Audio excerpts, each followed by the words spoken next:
Are you unable to deadhang at the moment? Well, if that's the case, then don't worry, because in this video I'm going to show you 2 other options you can try to gradually build up the strength towards a full deadhang. So make sure to stick around to the end of the video for both options.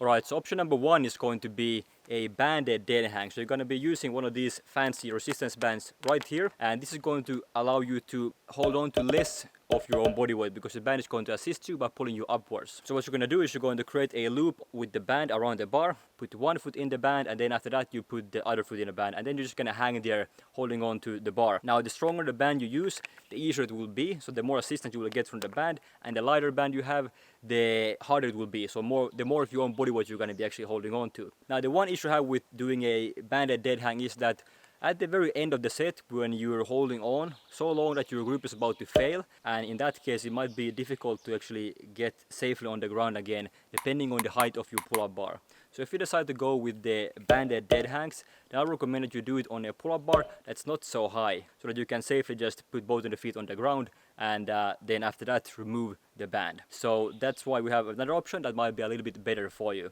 and that's going to be a leg assisted deadhang on rings. So basically you're going to be hanging from the rings, both feet on the ground, and then gradually just remove some weight of your feet and then rely more on your grip strength. So this is awesome because you can just to your own level choose how much weight you want to be lifting, and then the goal will always be to completely lift the legs off the ground. So here you can either lift one leg off the ground, or then you can just remove the weight from both feet at the same time, whichever you feel more comfortable with. And hey, if you get some value from this video, then why don't you go ahead and subscribe to the channel right there for more similar videos in the future. With rings you can obviously adjust the height to a proper level.